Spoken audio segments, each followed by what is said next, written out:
Ele detém o título de maior aeronave em voo no mundo. São mais de 500 toneladas de metal a desafiar a gravidade. Um avião a jato tão grande que o primeiro voo dos irmãos Wright poderia ter ocorrido dentro de seu compartimento de carga. As 6 turbinas desse gigante geram mais de 150 mil quilos de empuxo, fazendo dele a aeronave mais potente do mundo. Não há nada igual ao Antonov 225.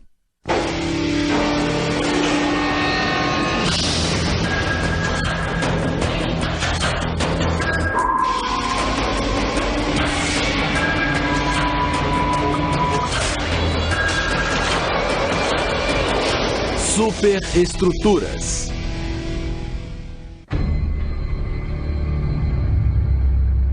É um jato gigantesco, com dimensões que desafiam a imaginação.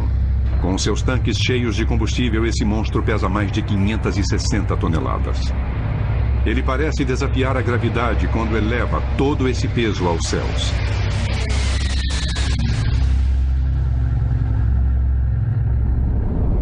É um avião tão grande que até o homem encarregado de pilotá-lo achava que ele não iria sair do chão.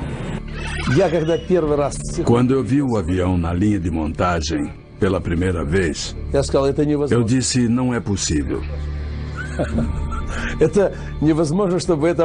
Não é possível que esse avião possa decolar.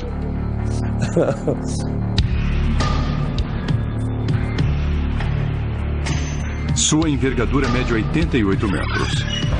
O diâmetro da fuselagem é de 19 metros.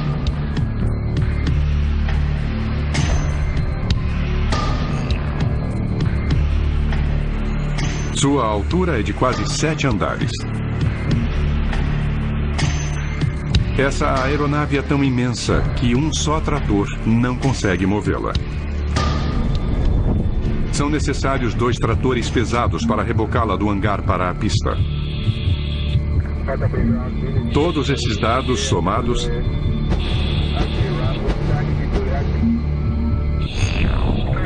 significam que o Antonov 225 é o maior jato comercial do mundo.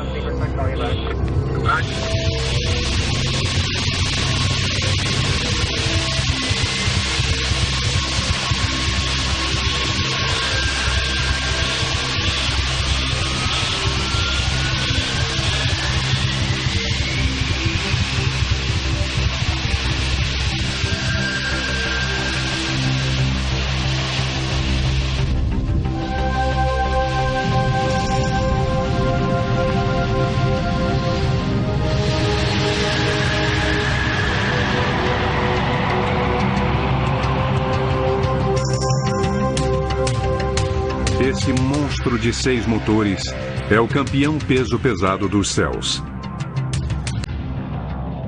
Imagine um avião tão gigantesco que mal consiga passar entre os postes de gol do futebol americano. Para que se possa ter uma ideia, o jato mais utilizado do mundo, o 737, parece um anão ao lado dele. E com seus 84 metros de comprimento, é 14 metros maior do que o maior jato de passageiros que existe, o Boeing 747-400.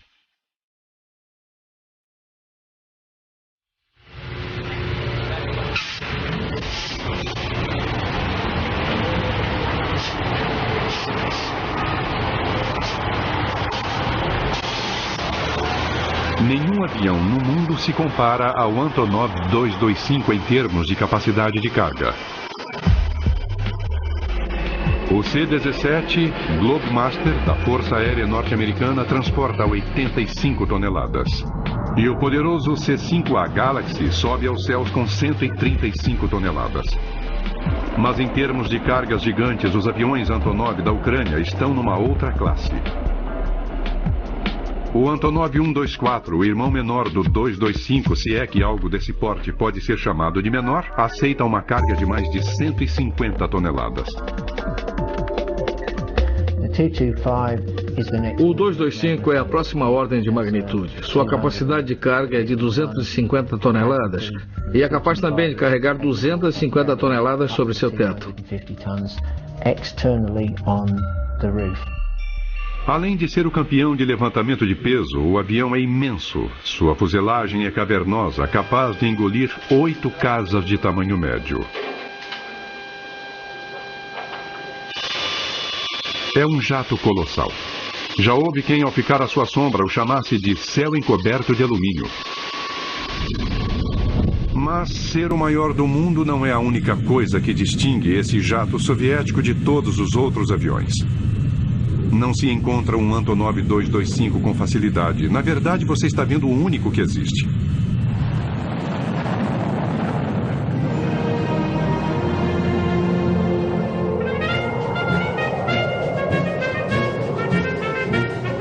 O 225 tem uma longa história de criação, abandono e depois de um renascimento que lembra a lenda do Fênix, pois ele voltou aos céus vindo das cinzas econômicas da antiga União Soviética. A odisseia desse jato único realmente o coloca numa classe à parte de todas as outras máquinas voadoras. O Antonov 225 evoluiu da competição intensa com os Estados Unidos da América pelo domínio do espaço. Esse pesado monstro de metal foi construído na Ucrânia em 1988 para carregar o ônibus espacial soviético. O ônibus espacial, com seus 36 metros, ficava confortavelmente apoiado sobre os ombros largos do Antonov 225 e era ofuscado pelas dimensões da aeronave projetada para transportá-lo.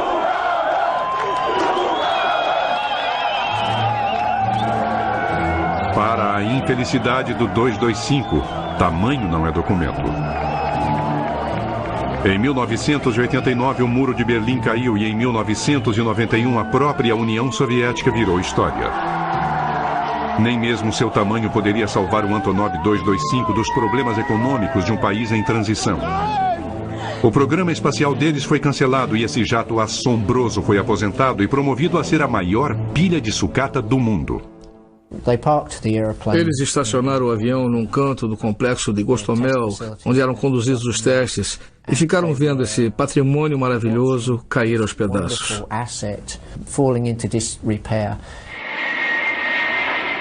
Quase 10 anos iriam se passar até que o poderoso Antonov 225 viesse novamente a desafiar as probabilidades e a gravidade.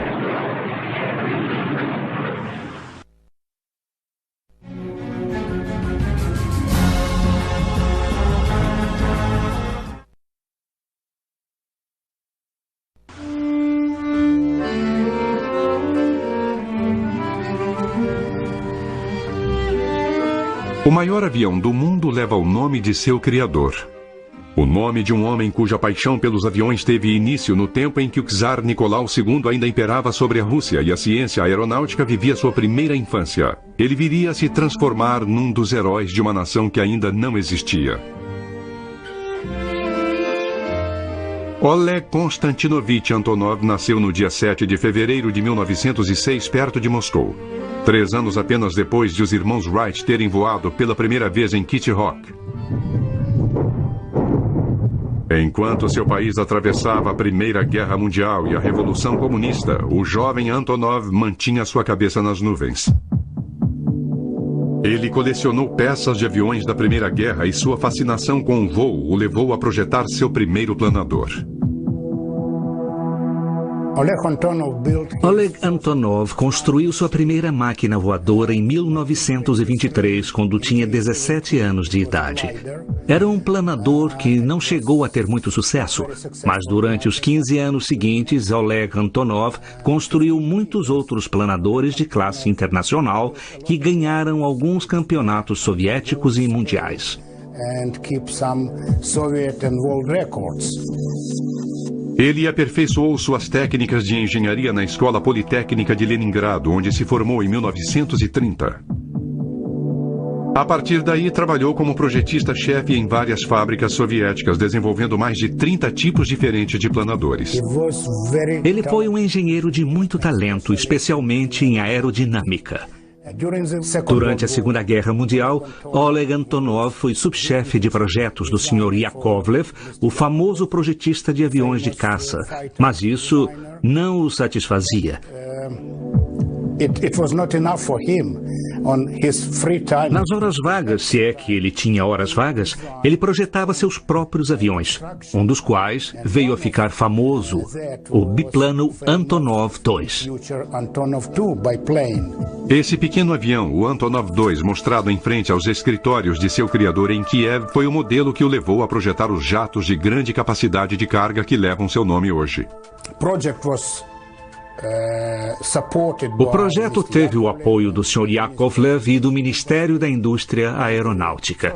O primeiro protótipo foi montado na fábrica de Kiev e voou em 1946. O avião era bom, obteve grande sucesso e o governo resolveu produzi-lo em grande escala.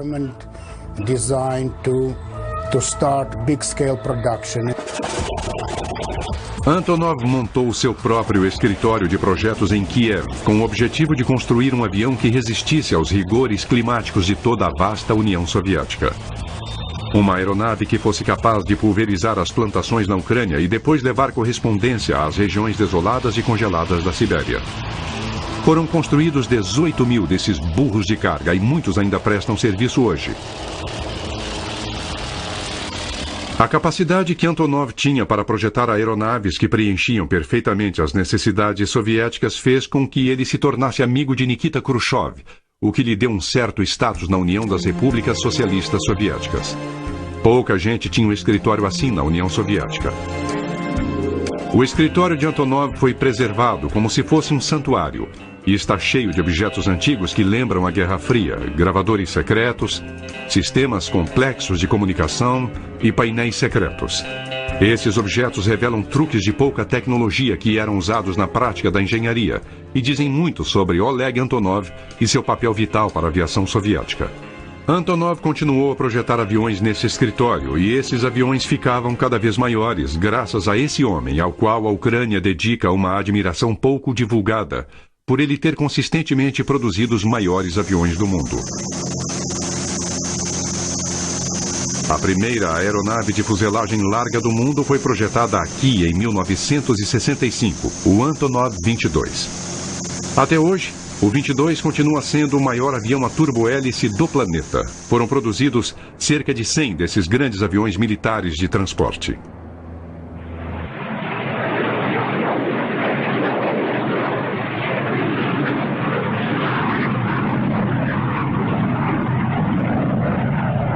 E depois veio o que é ironicamente chamado de irmão menor do maior jato do mundo. O Antonov 124.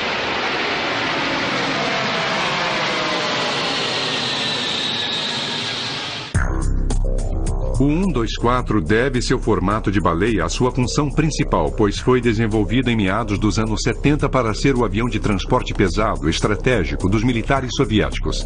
E para isso deveria ser capaz de transportar mísseis e tanques. Com sua envergadura de 73 metros e seu comprimento de 69 metros, ele detém com facilidade o recorde mundial de maior avião jamais produzido em massa. Foram montados mais de 60 jatos. Foi Oleg Antonov quem liderou o anteprojeto e houve resistências internas no governo, alguns conflitos de opinião, mas a ideia de Antonov acabou prevalecendo. Algumas das características mais notáveis dessa criação gigantesca de Antonov eram as asas mais grossas do que as de seus antecessores, o que oferecia mais sustentação e permitia levar mais combustível. A aeronave tinha portas de carga no nariz e na cauda, permitindo que veículos entrassem por um lado e saíssem pelo outro. Esse jato tinha a capacidade de se inclinar para frente sobre seu trem de pouso, facilitando o acesso pela frente, e dispunha de seu próprio guindaste, que levantava cargas na cauda e as levava para dentro do avião, para a posição desejada. O 124 era excelente para ir onde os jatos em geral não chegam. Usava um trem de pouso gigantesco para pousar suavemente onde fosse necessário, mesmo em pistas não pavimentadas.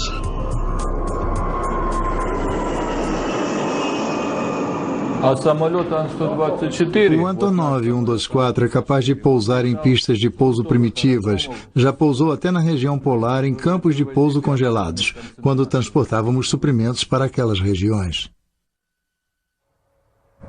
O primeiro protótipo voou em dezembro de 1982 e em 1984 o avião de transporte já estava em produção.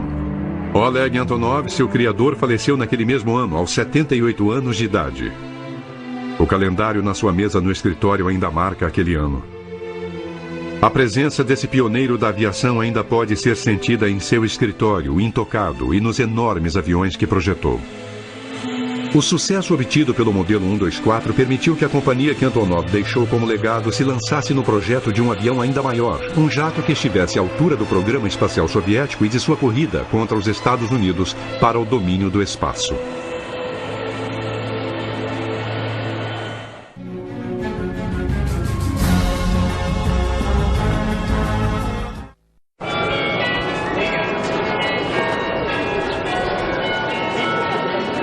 Uma coisa é certa, na antiga União Soviética, o que era maior era sempre considerado como melhor.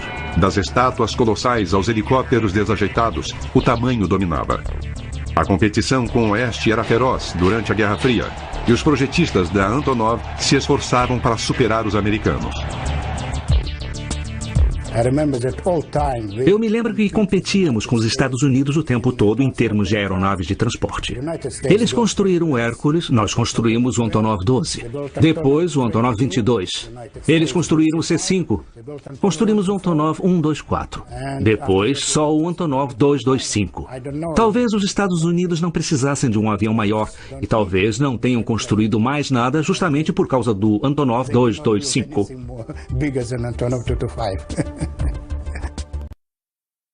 A competição entre os dois blocos era mais intensa na corrida para o espaço. Os soviéticos estavam desenvolvendo seu próprio ônibus espacial chamado Buran, que significa tempestade de neve.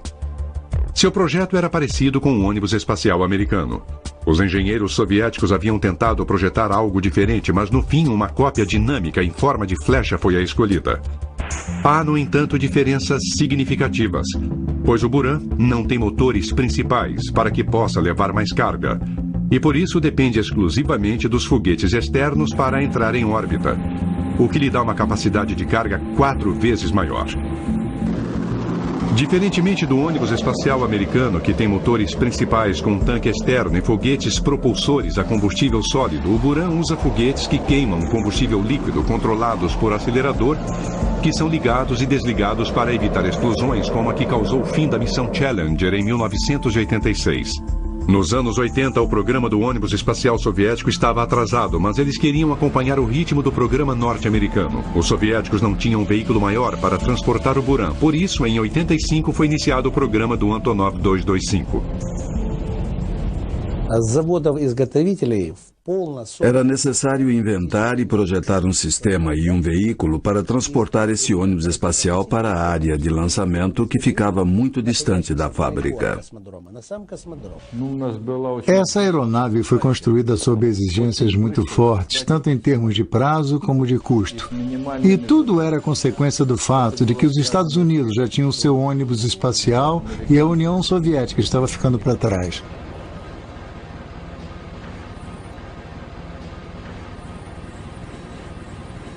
O escritório de projetos Antonov vivia sob pressão. Por isso, eles decidiram modernizar o Antonov 124, atualizá-lo e usar os componentes e peças que estavam prontas do 124 para criar um jato maior e mais eficaz para transportar o ônibus espacial. Com o apelido de Mria, que quer dizer sonho, em russo, o Antonov 225 nasceu da tecnologia que criou seu irmão menor.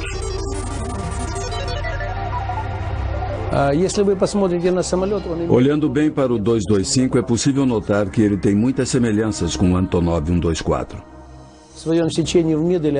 Há muito em comum entre os dois aviões. O corte transversal é idêntico ao do Antonov 124. Os painéis do para-brisas do 225 são, na verdade, os mesmos do 124. E as turbinas são as mesmas do Antonov 124. A diferença é que são 6 ao invés de 4.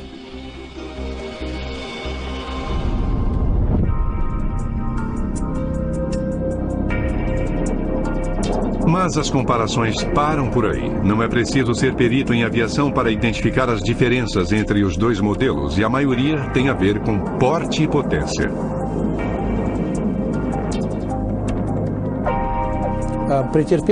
Houve uma alteração na seção de cauda. É uma cauda de empenagem única para compensar pelo transporte do ônibus espacial sobre a aeronave. Não há porta traseira de carga porque a fuselagem é muito longa e nós aumentamos os números de suportes do trem de pouso traseiro. Há 7 de cada lado no Antonov 225, que usa um total de 32 rodas, incluídas as da bequilha dianteira.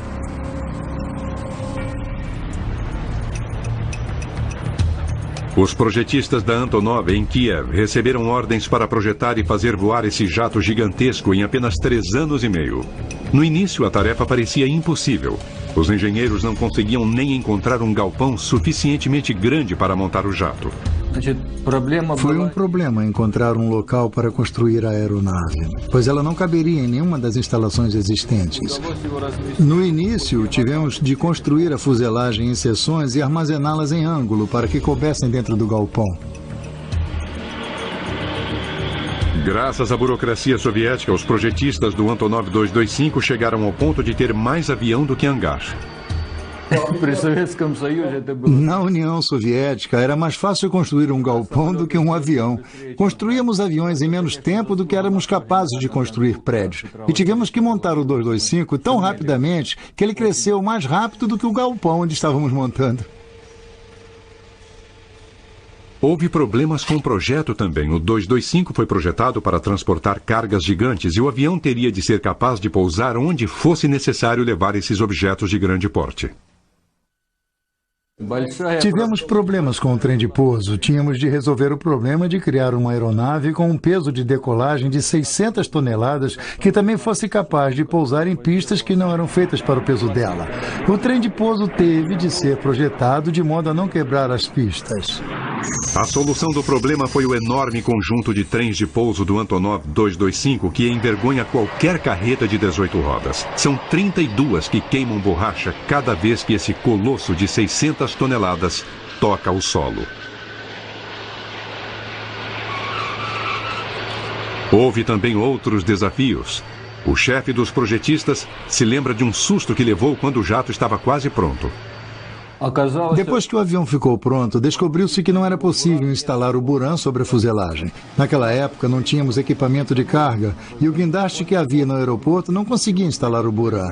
Os engenheiros tiveram de projetar e construir às pressas um guindaste especial para elevar o Buran a 20 metros de altura e colocá-lo sobre a fuselagem do 225. Os projetistas do 225 sobrepujaram as enormes dificuldades associadas com sua enorme aeronave e cumpriram o prazo.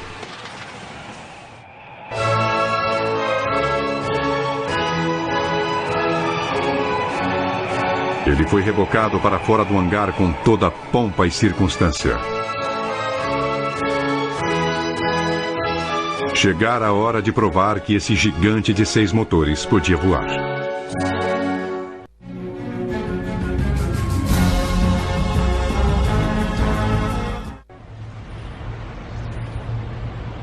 O escritório de projetos Antonov trabalhou duro para concluir o 225 dentro do prazo estabelecido pelo governo soviético.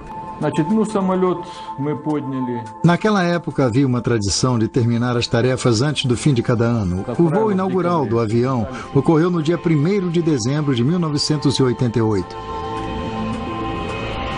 O diretor de testes de voo, que achava impossível o Antonov 225 voar, mudou rapidamente de opinião ao participar do primeiro voo histórico desse avião. Começamos a testar o avião na pista de taxiamento. Depois conduzimos testes na pista de pouso e finalmente decolamos para o primeiro voo. E quando ele decolou, eu vi que era totalmente possível voar com 225 e isso era incrível. Todos os que trabalharam para construir esse avião criaram um forte vínculo com ele, dos projetistas aos pilotos de prova. Eu me senti muito orgulhoso quando vi o avião decolar pela primeira vez. Foi um dia muito feliz.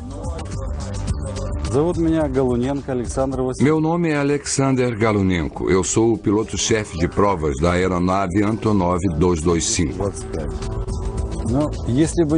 É claro que gosto de fazer o que faço. É um emprego único, um verdadeiro desafio. Este avião é absolutamente único. O 225 quebrou 109 recordes mundiais de autonomia, altitude e capacidade de carga em poucos meses após seu voo inaugural.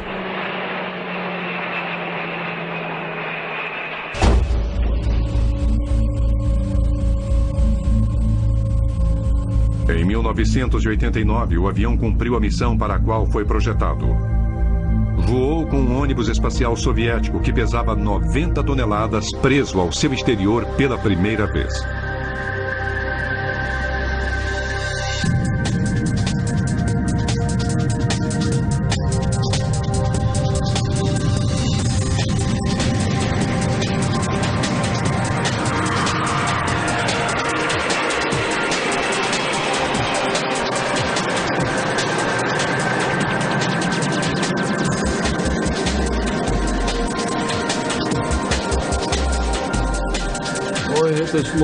É muito difícil descrever o que eu senti. Orgulho, alegria. Eu fiquei eufórico, muito alegre quando ele voou com o Buran. Todo mundo ficou muito feliz.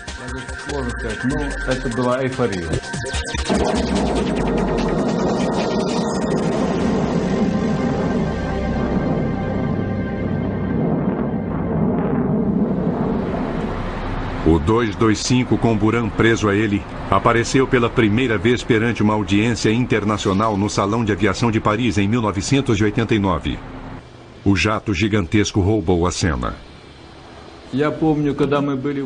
Eu me lembro que em Paris, em 1989, os visitantes não se interessaram por nenhum outro avião do show, mas havia uma fila enorme perto do nosso para visitá-lo. O porte e a potência do Antonov 225 capturaram imediatamente a imaginação do mundo. Houve até propostas para transformar o Antonov em aeronave de lazer para fazer cruzeiros. Houve muitas propostas estranhas apresentadas por estrangeiros muito ricos. Foi sugerido que ele fosse transformado em hotel voador com quartos e suítes no deck superior e no deck de baixo haveria piscinas e um cassino. E quantas pessoas poderiam desfrutar dessa fantasia de lazer? Do ponto de vista técnico, o avião poderia levar até 1.500 pessoas. É interessante fazer algumas comparações. O jato de passageiros de maior capacidade em operação hoje é o Boeing 747-400, que a plena carga transporta apenas 524 passageiros. Se fosse adaptado, o Antonov 225 poderia levar quase 3 vezes esse número de pessoas. O Buran acabou só executando um voo espacial, e poucos anos após o voo inaugural do 225, ocorreu um evento que mudou o mundo e acabou com todos os planos grandiosos acerca do futuro desse jato gigantesco.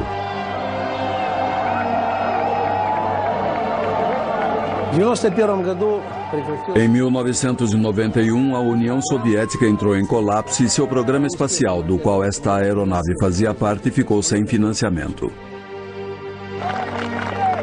Boris Yeltsin cancelou o programa espacial por falta de fundos e também por outras razões. O gerente-geral do projeto foi um dos que planejaram a tentativa de golpe de 1991. O Rei dos Céus foi abandonado e teve suas peças canibalizadas para uso em outros jatos. O único Antonov 225 do mundo estava sendo esquartejado aos poucos, sacrificado, pedaço a pedaço, para salvar da ruína financeira a companhia que o projetou. Ele deixou de voar por falta de fundos e permaneceu parado por 8 anos. O avião que foi criado para competir na Guerra Fria acabaria renascendo na forma de ferramenta capitalista.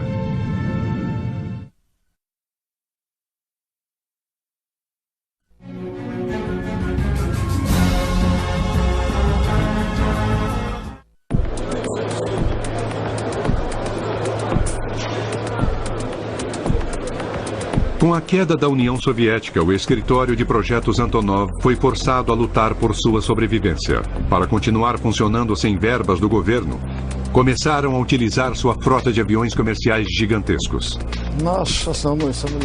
Começamos a oferecer ao mercado o principal componente de nossa frota, o Antonov 124, que permite que transportemos cargas de grandes dimensões e muito pesadas.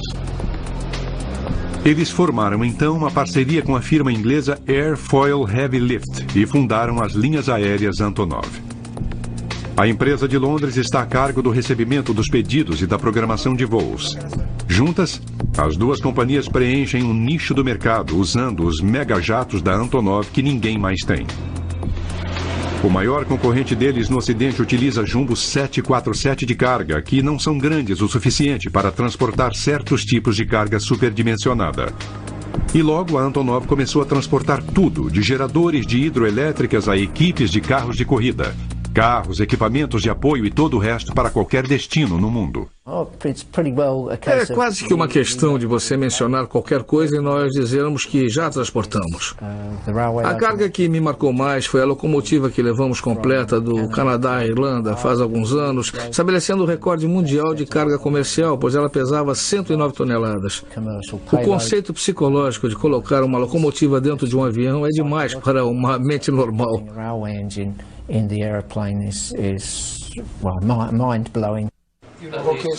Ok, estamos falando de um total de 120 toneladas, metade sendo descarregada em Chicago e outra metade na Colômbia. Aqui fica o centro de operações da Airfoil Heavy Lift, e é daqui que coordenamos os voos que operamos juntos com o escritório de projetos da Antonov, que inclui aviões Antonov 124 e 225. O planejamento é crucial quando a carga é muito grande ou muito pesada, ou ambos, e os computadores ajudam a determinar como a carga vai ser colocada a bordo. Desenvolver o plano de voo é também um grande desafio. Cargas pesadas resultam em alto consumo de combustível e, em geral, são necessárias várias escalas para reabastecimento. O impressionante é que os maiores aviões do mundo não exigem as maiores pistas de pouso do mundo. Esses aviões podem pousar em espaços limitados. O 124 pode pousar até em campos gramados, o que o tornou muito popular na África, onde transporta suprimentos que salvam vidas. Um deles, uma vez, levou 452 refugiados etíopes para um local seguro. O grande 124 sustenta também o escritório de projetos Antonov. Ao utilizá-lo para prestar serviços, a companhia conseguiu sobreviver à queda da cortina de ferro. O nosso Antonov 124 produz dinheiro que, em tempos difíceis, ajuda a manter nosso escritório de projetos em Kiev.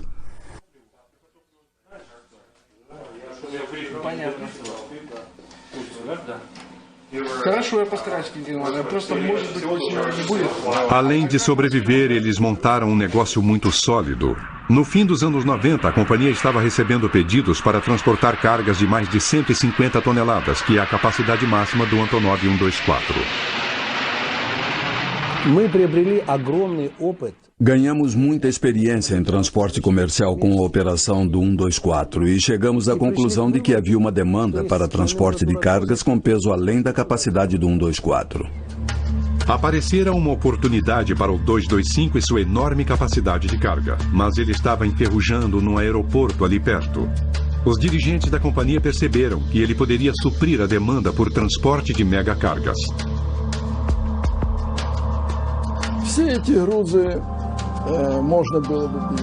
Essas cargas pesadas podem ser transportadas pelo Antonov 225 com facilidade, e a administração de nossa companhia decidiu recuperar a aeronave que estava abandonada havia muitos anos. O escritório de projetos Antonov decidiu que o jato de carga deveria retornar aos céus e estabeleceu uma meta ambiciosa: fazer o segundo lançamento do enorme Antonov 225 no Salão de Aviação de Paris. Mas depois de ficar parado durante 8 anos, o 225 precisava de uma reforma completa antes de poder voar novamente.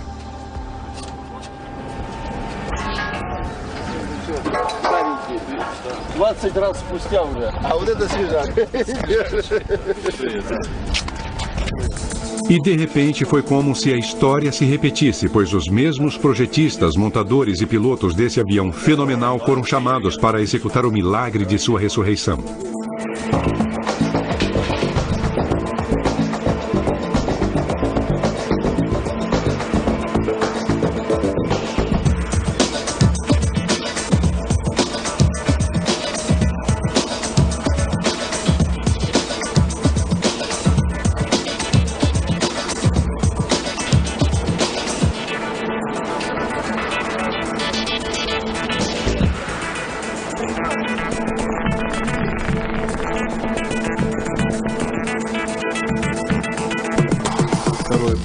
O nosso problema agora é obter o certificado da aeronave. Queremos obter um certificado múltiplo, o que significa que temos que substituir alguns sistemas militares por sistemas civis por razões de segurança.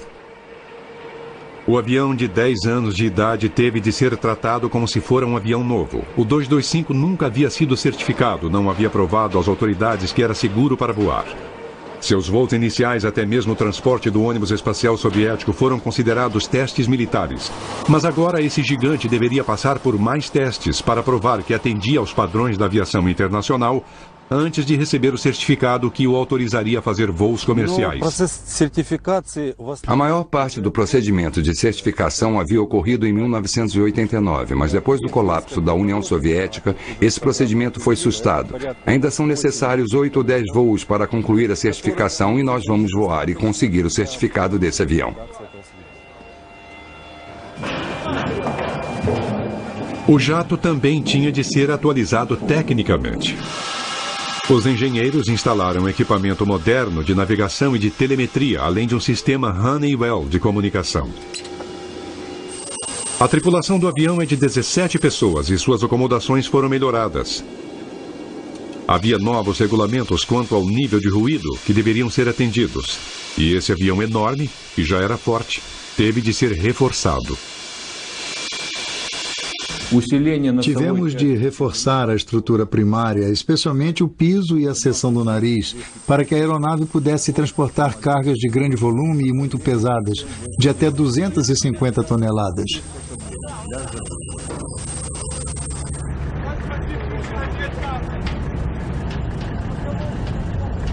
Todas essas melhorias foram necessárias para preparar esse grande jato para longos transportes.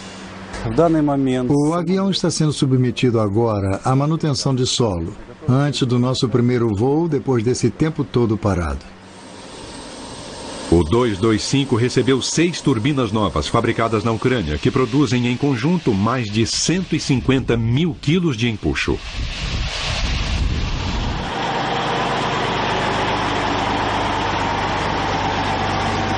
Para alcance máximo, o jato tem de levar 280 toneladas de combustível, o equivalente a 290 mil litros, o suficiente para encher os tanques de 6 mil carros de porte médio. O 225 leva consigo um lago de combustível, que ele bebe à razão de 18 toneladas por hora. Dependendo do peso da carga, ele pode voar 13 mil quilômetros, sem escalas. Essa é a distância de Nova York a Hong Kong.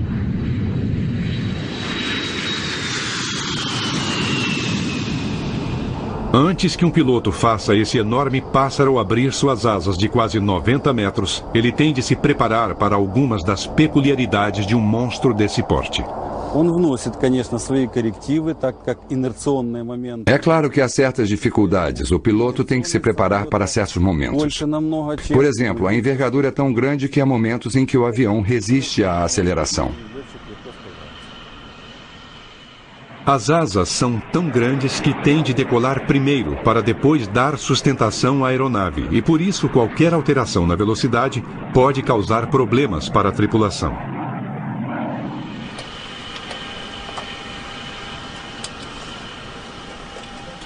E a cabine, colocada lá em cima, faz com que o piloto fique a uma altura de 3 andares sobre o solo. E o que ele vê não é necessariamente o que precisaria ver.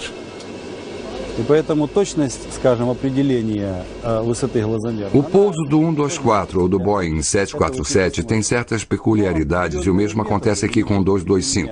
Por exemplo, os olhos do piloto estão a cerca de 10 metros do solo quando ele pousa. E ele tem que confiar nos instrumentos para pousar, e não no que vê.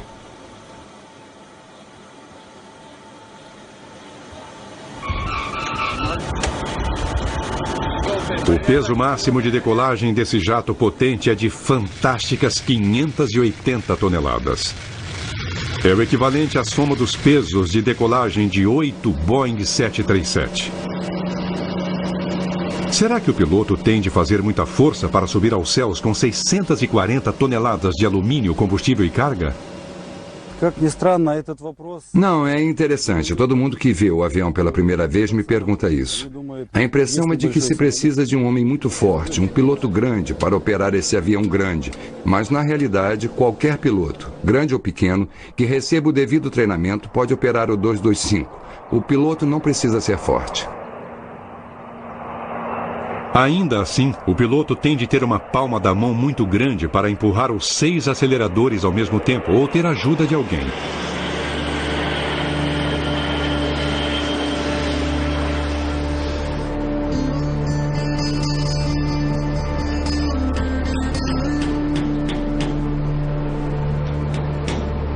No período de 1 ano de ser retirado da naftalina e depois que as peças canibalizadas foram repostas e os sistemas de bordo atualizados, os homens que originalmente montaram o 225 podiam voltar a se orgulharem dele.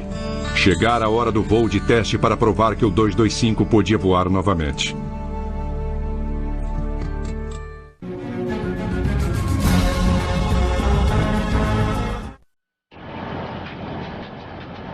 Foram gastos 20 milhões de dólares na reforma do Antonov 225 e em abril de 2001, depois de 8 anos no solo, o Golias de 6 turbinas acelerou e decolou no seu segundo voo inaugural.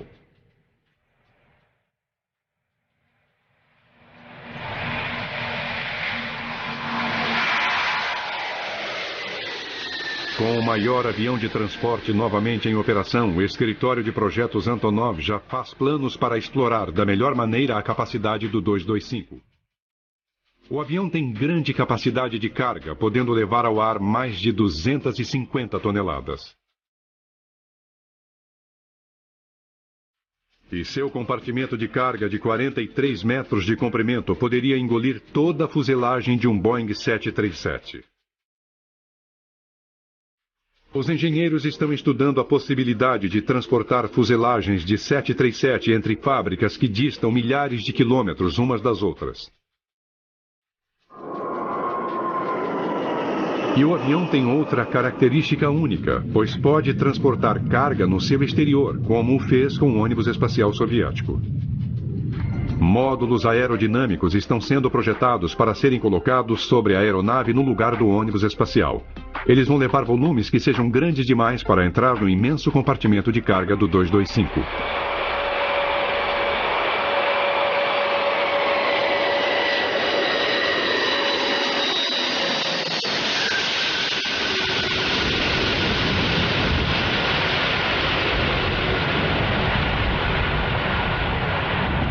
O avião recebeu seu certificado 1 mês depois do primeiro voo.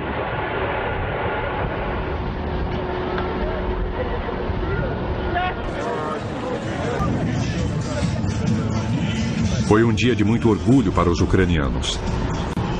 Numa grande cerimônia, a qual compareceu o presidente Kuchma, da Ucrânia, a aeronave recebeu sua certificação para a operação comercial. O trabalho começou a dar frutos poucas semanas depois e eles conseguiram atingir sua meta.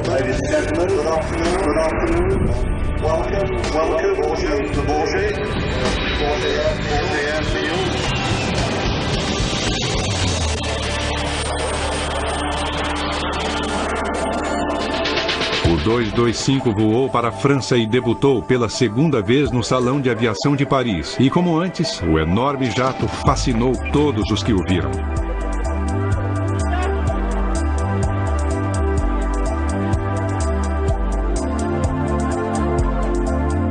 Mas dessa vez o 225 apareceu como representante do comércio e não dos cosmonautas. Desta vez, tampouco havia um ônibus espacial soviético montado sobre a fuselagem do avião.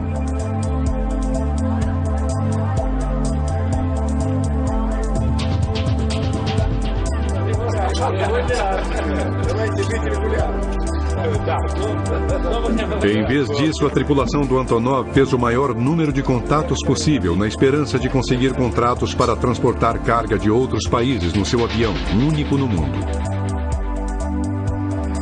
E quando o Antonov 225 finalmente rugir sobre a pista e elevar todo o seu peso, as pessoas que assistem ao show em Paris não vão ver apenas o renascimento do maior jato do mundo. vão ver um grupo de homens da antiga União Soviética voando para um novo mundo econômico.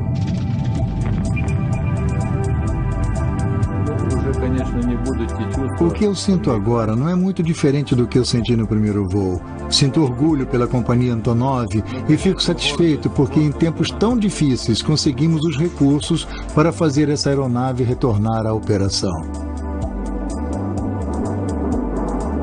A ressurreição dessa aeronave no Salão de Paris foi um sucesso absoluto. 13 anos depois de seu voo inaugural, o 225 está de volta aos seus momentos de glória. Transformado de gigante da Guerra Fria em gigante comercial, esse jato de fuselagem larga está pronto para enfrentar os rigores do transporte de cargas pesadas por todo o planeta. Versão brasileira Sincrovídeo.